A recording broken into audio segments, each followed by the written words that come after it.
Welcome to the Metal Maven Podcast, where we explore and discover the process and passions of artists in the metal music and art community. I'd like to welcome our second guest to Metal Maven Podcast, ISAAC DELAHAye. He's currently the lead guitarist in Epica and has been an active guitarist for around 15 years. Has also played for Mayan and God Dethroned. He has an exciting new offering to share with the metal community called College of Metal, an online platform providing practical and in-depth lessons from professional metal musicians and industry leaders. Welcome, ISAAC. How are you? Doing really good. How about you? I'm doing great. I am ready for a nap, but I'm here with you right now. It's weird. It's like you're just waking up and I'm about ready to go to bed, but this is how we have to do this thing. Exactly. You're the first one to talk to, and probably for you, I'm the last one to talk to. I know. Hey, I'm fine with that as long as you are. Yeah, sure. Some coffee and I'm good to go. Oh, you know what? I wish, but I'd never get to sleep. So let's talk a little bit more about College of Metal. Sure.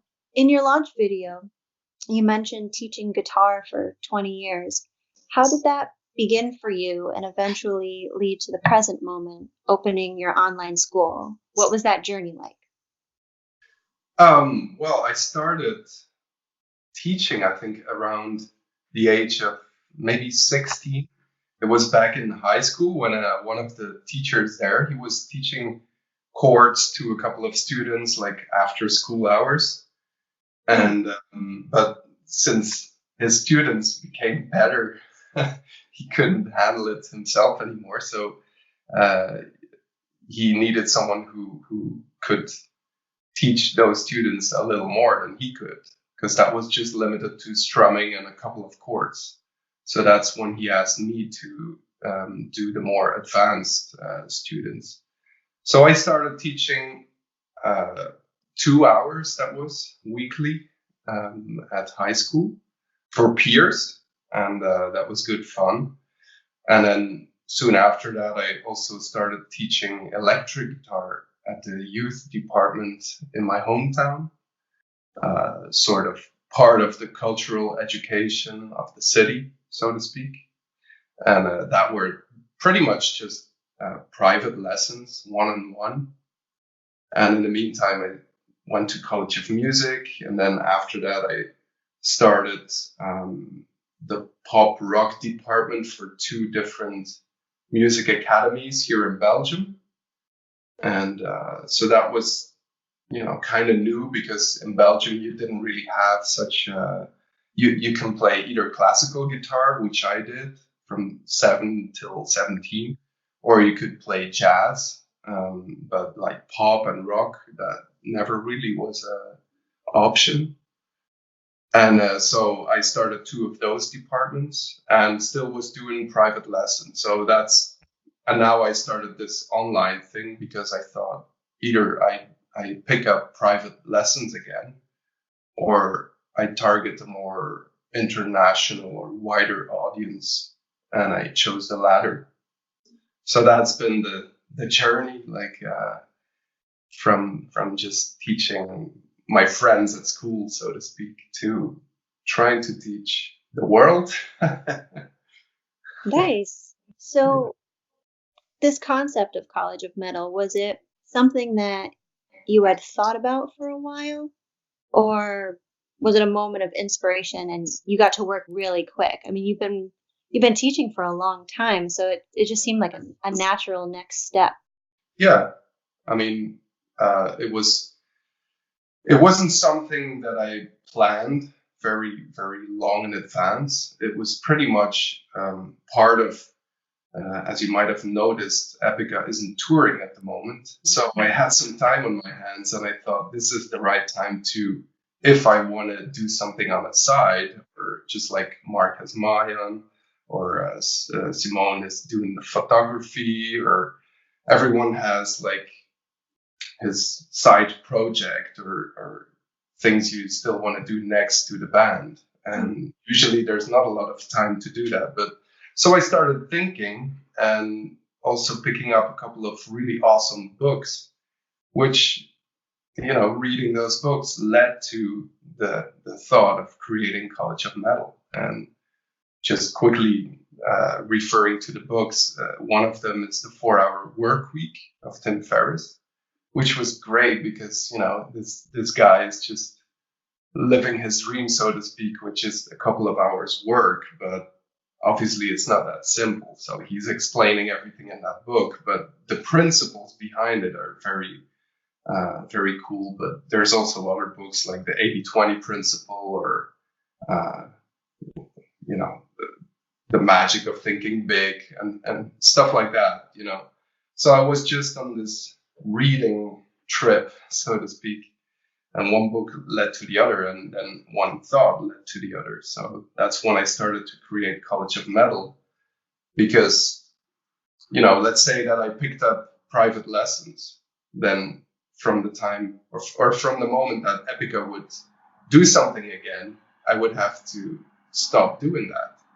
So that led me to the idea of doing it online. And then I thought the same thing. If I want to create lessons probably, you know, that feeling with a podcast, you know, if you need to create a new episode every time again, you need time for that. So the same thing, if Epica would go on full power again, I wouldn't have time. So that's when I thought, well, why don't I, you know, talk to the people I know in the industry, because I happen to know a lot of professional musicians, because I've been in this job, so to speak, for a couple of years.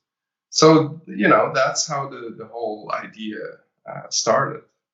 And it happened once I got the initial idea, it started growing automatically. And that kind of told me that it was a good idea, because if not, it would just die and nothing would have happened. So that's how it started. So it's just maximizing your time and using the contacts that you've already had and just kind of staying in that flow. How long did everything take to put together? I mean, you can be specific too. Like maybe it's the Epica bundle. Obviously, everything was already recorded. So, like as songs. So I just had to transcribe all the guitar tabs. That took me, let's say, for every song, it's around. Oh, another very cool book, which I have to mention first, is Build Your Business in 90 Minutes a Day. And that was the first book. It was very small. And the first book that I actually picked up, like starting to read again, you know, when I had some time. And this was basically also talking about the 80-20 principle, and said that, well, if you just focus on your business for 90 minutes a day, even if you don't have a business, and you start thinking about it for 90 minutes a day, then you'll see tremendous change. So I thought, you know, I'll give it a try. And actually, it's in bits of 90 minutes that I built College of Metal. So I would pretty much just write a whole song or a guitar tab in 90 minutes. So if you only have a limited set of time, that's the Parkinson principle. Then you're like, the shorter you make your deadline, the more focused you're gonna work. And that's exactly what I did. So let's say preparing the actual lessons, because it's one thing to play a song, but it's a whole other thing to explain it, actually. So I had to write it out. It's like, just go through the songs and what is the stuff that people should have to watch out for, or, you know, any particular things in the song. So that took a while. Let's say for every song, one day. And then I recorded in November, went to record the actual videos, and then it got edited, which that took the longest time. So the whole process, I would say, was October, November, December, January. Let's say 4 months, which is a long time in my head, but It's like broken up into just small bits a day. yeah, exactly. Because I also have I wanted to concentrate on other things too, because this was the time where I finally wasn't on the road, right? So if I would just be in my home studio all day and forget about friends and family, that wouldn't be the best business to start with, right? So I really wanted to try out the concept of that 90 minutes a day and just, focused attention. So, and it really worked. Yeah. It's also if I knew this, like back when I started playing guitar, I probably would have paid a lot more attention to that. Everything is the right timing. Like this is just the time you were meant to launch this project. Growing up, I mean, there was no such thing as the internet. So Yeah, it's, you were discussing that, I think, in your introductory video, and I know you have a Bachelor of Music, and you've obviously learned from a higher education, but before that, when you were starting out, baby Delahaye, how did how did you self-teach and enrich yourself with the knowledge to play guitar? Well, baby Delahaye, he started playing guitar when he was 7, classical guitar. So, as I said, it was either classical guitar or then jazz guitar would be from the moment you're around 18 years old. So I only had one option. And I hated it because maybe you also know that I wanted to be a drummer. So you wanted to at least be a musician. You weren't forced into this at all. Well, I was actually. I wanted to be a drummer because I was forced to go to music academy. And that sounds very harsh, but it wasn't like that. As me and my siblings, we had to go obviously to school, but then also we had to go to art classes. We had to do sports, and we had to go to music academy. It was like our parents were, kind of pushing our cultural development, I guess. So. Yeah, that's a good thing, though. They're just making Yeah, you more well-rounded and opening you up to new experiences. You're yeah, I they'd guess say you're that better was the for it. plan. Yeah. So, we had to go to music academy, and the first year is only like more theory. Obviously, you first need to read the notes or be able to read the notes before you start an instrument. So the first year is only starting to read notes and rhythm. And so then at the end of the year, I had to pick the instrument I wanted. And so I went back to my dad and I said, I want to play drums. And he said, no way, because I wasn't the only one at home, So it was a busy, crowded house already. And I guess he didn't want that noise or whatnot. So I thought, okay, I'll go back. I'll get back to him and I'll choose trumpet or something, like blow the trumpet all day long and make him regret that decision. But for some reason, I ended up playing guitar, probably because a lot of my friends were doing the same thing. And so yeah, that's how I picked up classical guitar. Didn't really like it up until a point where my teacher said, you don't really practice, but you're still a little better than average. So what if we just make a deal and you start practicing a little more, and you'll see that you eventually will get really good, and maybe you can have a career or something like that. And this is actually the point in time. I must have been around 13, 14, something like that. And that's the point where I really started to like playing guitar. So yeah, and as you said, there was no internet, so I had this teacher and I was playing classical. And by the time I was 11, I got my first electric guitar, and I didn't really touch it the first couple of years because the neck was a lot thinner than compared to a classical guitar, and I had to play with a guitar pick, whereas classical guitar is using the right hand fingers. So I couldn't really play a lot, and I had a small amp, which didn't sound the way I wanted because I wanted it to sound like Pantera, but I couldn't do it. So, but slowly, and that's around the time I was maybe 14. Then I started picking up these sheet music, like the books. So there was a local music store, and they had some books from like Steve Vai or Dream Theater, stuff like that, you know. And I picked it up and tried to understand what the hell it was they were doing, but I couldn't make much sense out of it. So I just would noodle around and try to come up with something that was close enough. And then soon after that, I would start my own band with a couple of guys at school, and that's where things like kind of started, because we had to learn how to make a song and make it interesting, and it had to sound like, I don't know, Pantera or Machine Head or Metallica. So that's where it took off, and then it was just kind of trial and error, and just look at the peers. What are they doing? What you know? Maybe they have a VHS. Yeah, I was wondering if you ever watch like VHS of like live shows or something, just so you could kind of, I probably not Yeah, even did enough to see the hands, but I mean, at least it was something. yeah. Like try to get more information, right? And if you compare it to these days, as a kid, it must be both really easy, but also really overwhelming because there's so much out there now. So that's also what I refer to in my launching video.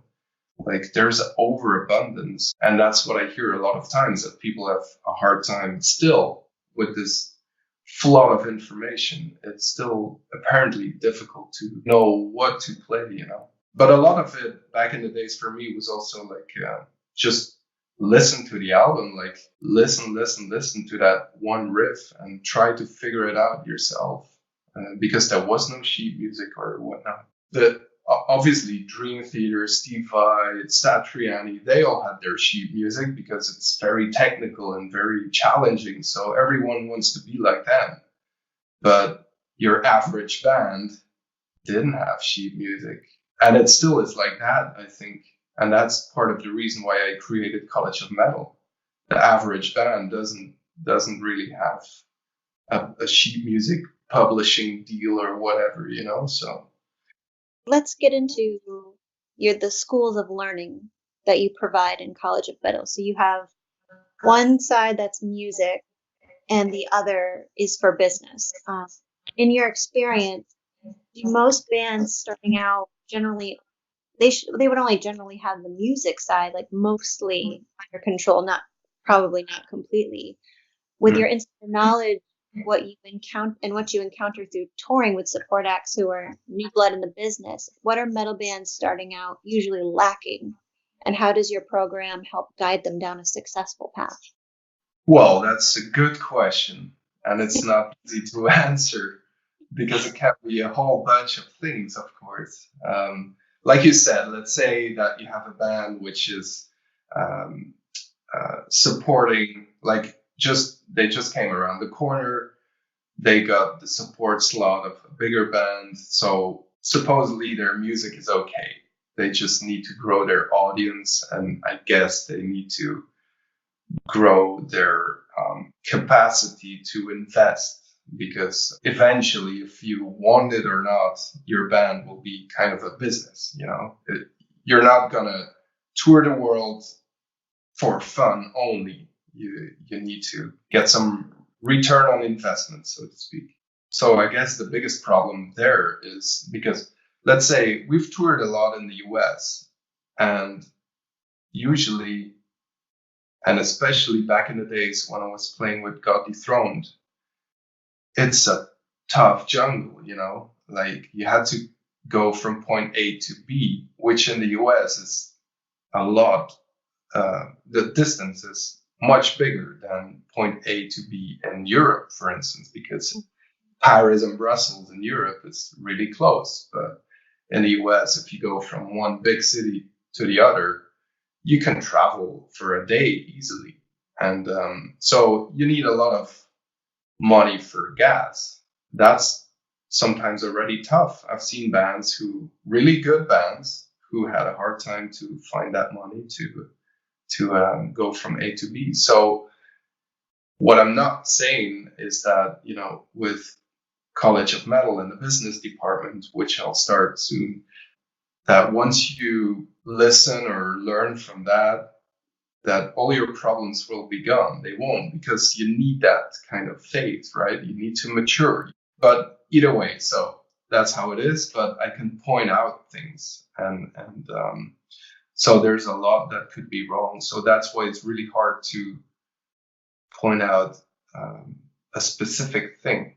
But either the production side isn't what they're focusing on, so they have their act together, but it looks silly, or gear. I've seen a lot of bands that didn't really take care of their gear, and therefore in the middle of the set it would just shut off, or stuff would happen.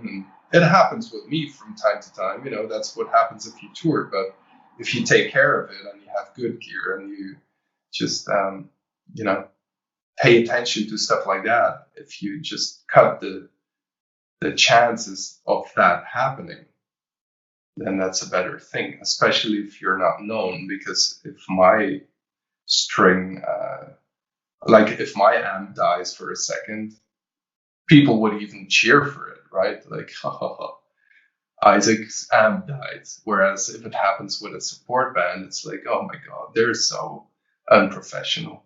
The difference? Or you see the difference there? So yeah, that's just a couple of things I can think of now. But yeah.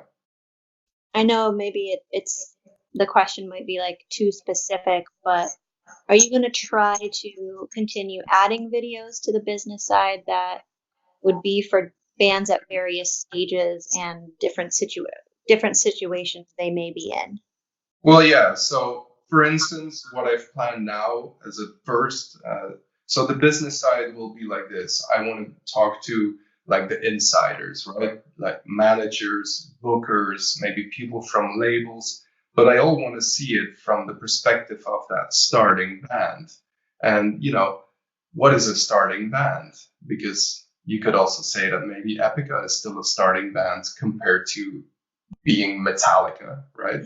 So I guess everyone can take something out of those things. So soon I'll be talking to Daniel, and he's the manager for Epica, and I will look at it or ask questions from that starting band perspective. So I'll also send out in the newsletter, I'll send out this question like, what do you want to ask to the Epica manager? Is there anything you have problems with? And we can discuss that. So that's the plan. And hopefully that will help people out there. So yeah, it's like seen from that perspective as a starting band, but you can be you can be playing for 15 years and still think that there's a lot of stuff you have to make better, or stuff you need to put your hands on, right? Yeah. Let me see how I want to form this question now that we've discussed the industry lessons. I mean, are you going to try to have more technical versus industry lessons? Keep it balanced, or do you feel like more technical videos and lessons are like your meat and potatoes of College of Metal? Well, it's kind of go with the flow, right? I just started this, so obviously I have a whole big plan in my head, but reality, and how it's never the way it's in your head. So I know kind of the direction, but what I don't want is that this would be like for if it's too technical, it's not what my plan is, right? I don't want it to be for people who are really, really, really, really good only. And so that's also like, if you would have a look at how the Epica lessons are, I mean, Epica is not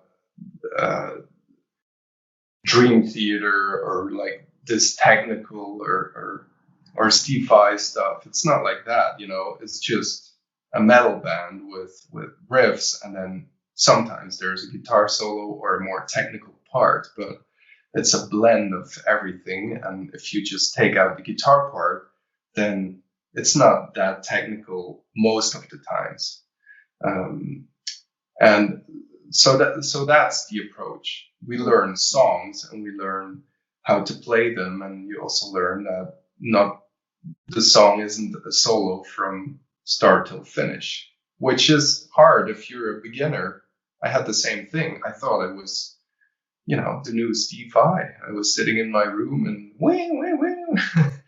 and so that was good fun. But then if you start a band, you figure out, damn, I also need riffs and I need other stuff as well. And so that can be tough. So either way, it's not, the plan is not to only bring show offs, like, let's see what I can, or look at what I can play and try this. That's not the plan. It's really like, oh, you like this music? Well, I'll bring the guitar player and I'll put a camera in front of him and let him show you how it's done, or her. It has to be fun as well. Yeah, exactly. Like I said, I had, as a kid, I bought these books from the technical guys, and if that's your starting point, well, then good luck. Yeah, that's not the approach. But obviously, if the band, like, I can imagine that even if I say, oh, the stuff Epica is playing is not technical, I can imagine for some people they think, well, I think it's really challenging. But it's if I show you, like, this is the difficult part, that's why I play it this way, or this, I use this different technique. Most guitar players would play it like this, but I changed things around and blah, blah, blah. If I just shove some sheet music under your nose and, like, good luck, that's a different thing, right?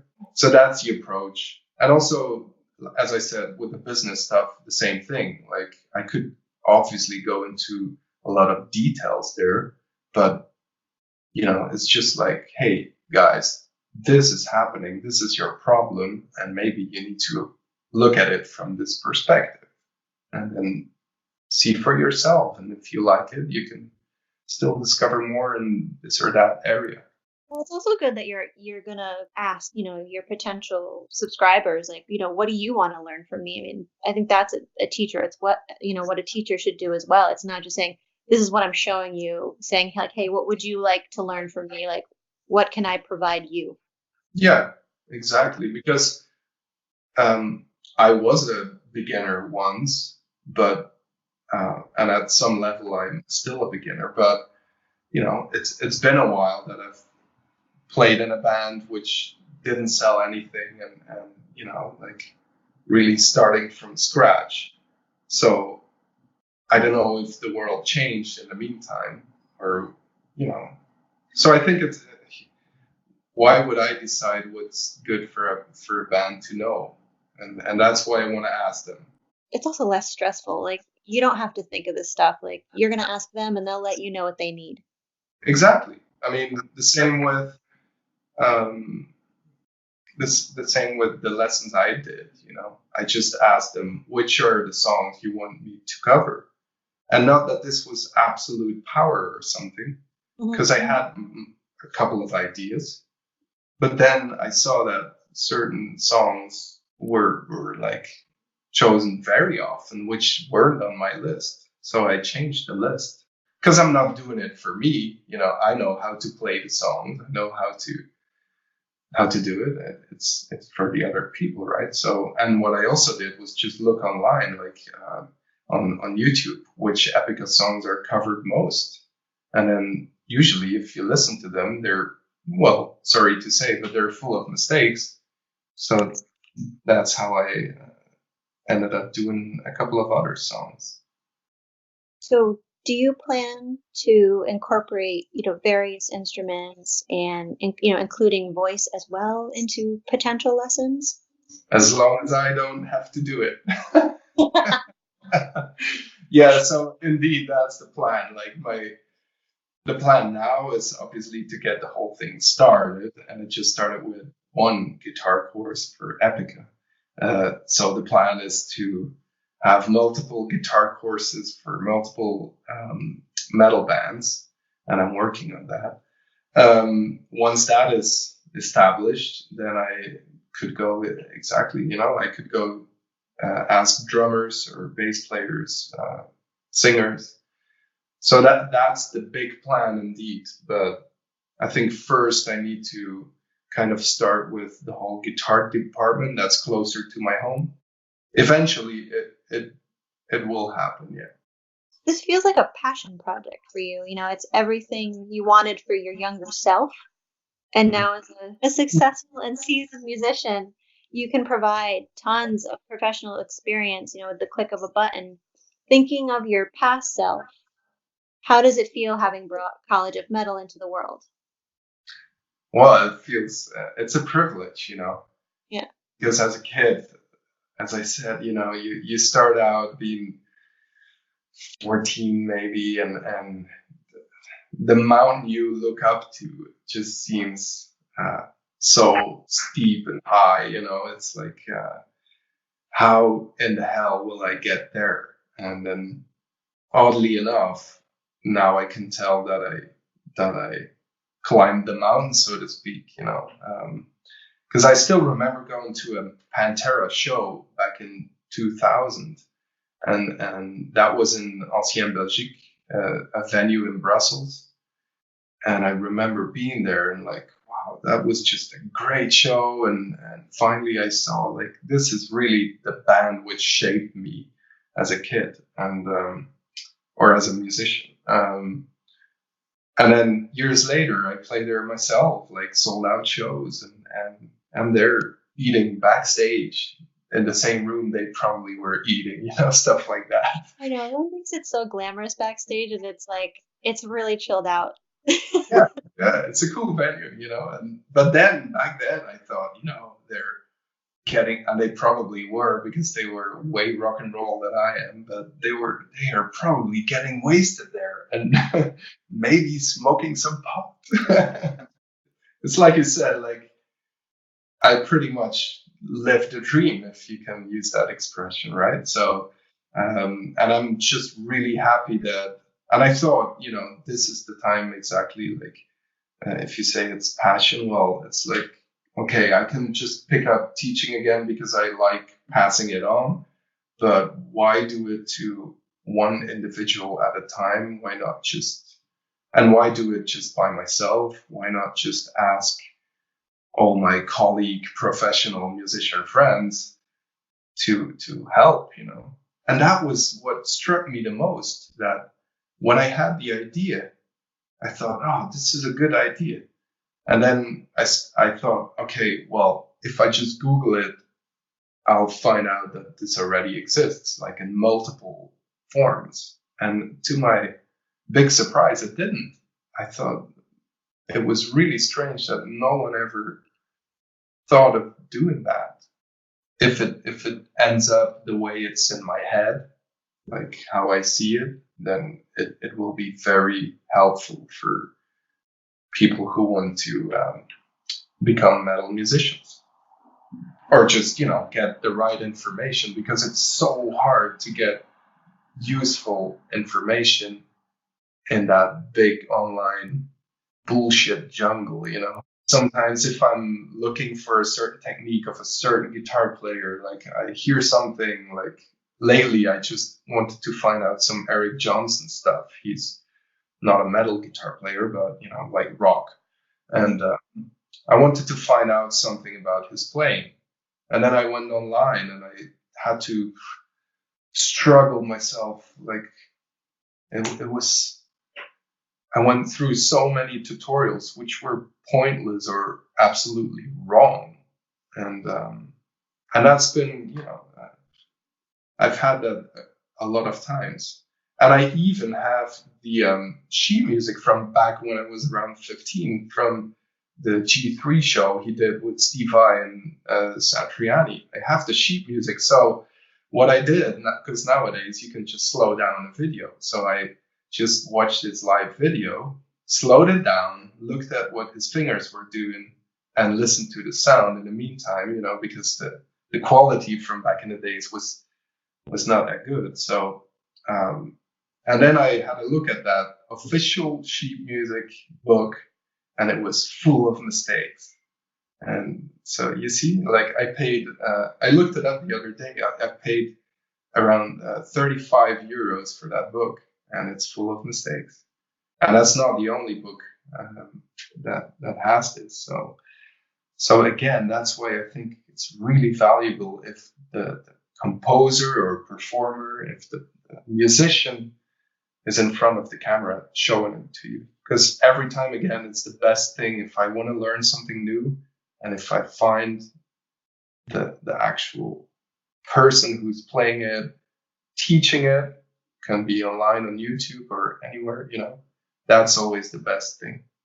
And you have a quality control too, because everything you're going to be putting out is actually correct, and it's a worthy investment versus, what you ended up having to pay for when you were younger and it wasn't even right.